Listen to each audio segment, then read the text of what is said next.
This thing with missing my dad is getting to be really, really hard. Sometimes I just wake up and I had a dream. I was hugging him in my sleep. He was hugging me and he said, "I came back to life. I'm here." And he gave me a hug. And I woke up like hugging him and just looked down at these empty railroad tracks and going down Old Country Road again and close to home. And I can't help thinking of how my father and I really, really wanted, and we both tried to get my brother to talk to us and hang out with us more. And every single time we would try to draw him in, he always was like too busy, had someplace to go, and didn't really have like the time of day like to stop and listen to what we had to say. He would just keep talking over us and not acknowledging what we said, like the wheels are spinning in his head about his own life and problems. And sadly, he still seems to feel like there's like a scheme for him and an angle to play. And the judge made it very simple that we just both have to work this out. And it's not that complicated. It really isn't. There isn't any money left other than what's in my dad's bank account of $3,800, and about $400 left in that annuity because the other $400 seems to have been transferred out already. There's no other hidden funds or money, and quite frankly, this whole fiasco has now cost me an exorbitant amount of money. And just to preserve the premises, the estate, I had to protect it from being seized by the IRS.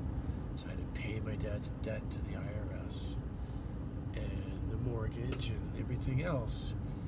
And when you calculate a 50-50 split now, of what's left, it would seem as if I'm now at a loss, right? Having spent all this money.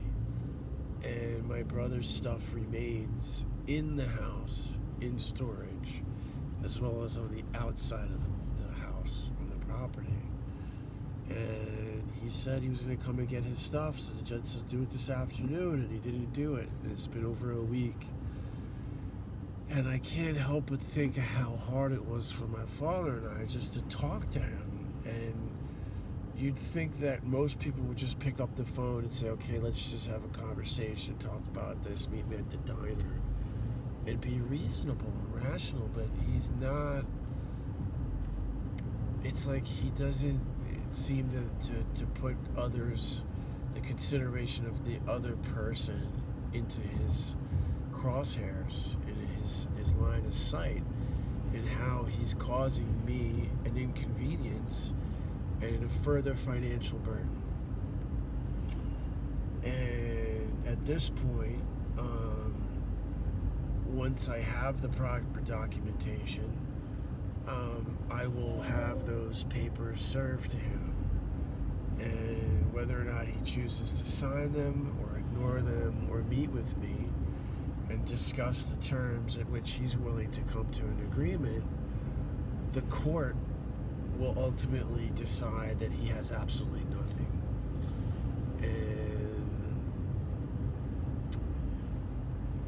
it's a good thing because I'll be able to save the house and protect everything there and honor my parents' legacy, because Andreas posed a threat by leaving the door open for over a week, wide open, and breaking into the house, cutting off the internet and the security cameras, and making up lies to the police about me that have all been proven to be false allegations in court, has not only made me very sad, but it's caused my grief for my father to be that much more magnified.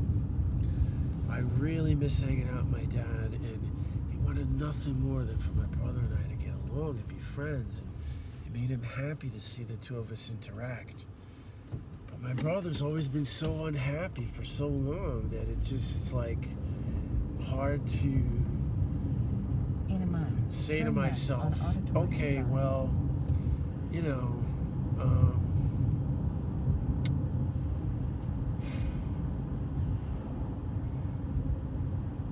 I feel very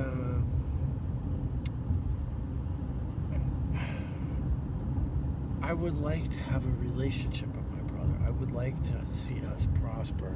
I miss hanging out with him, and all I get are vibes of I'm the enemy and he's paranoid.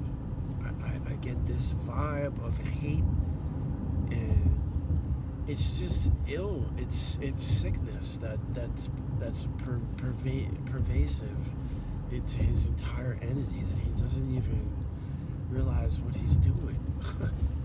I'm trying to help the both of us, you know. It's been hard for us as a family as it is, and he's so out of control of the finances and everything else. He doesn't know what he's doing. So here I am going down the road and just thinking out loud, what am I going to do? You know, I love my brother, and he does not see me as somebody who's an asset to him. To me, he is a financial burden, but he's an asset to me emotionally and spiritually, because that's my brother and I love him and I want to see him happy.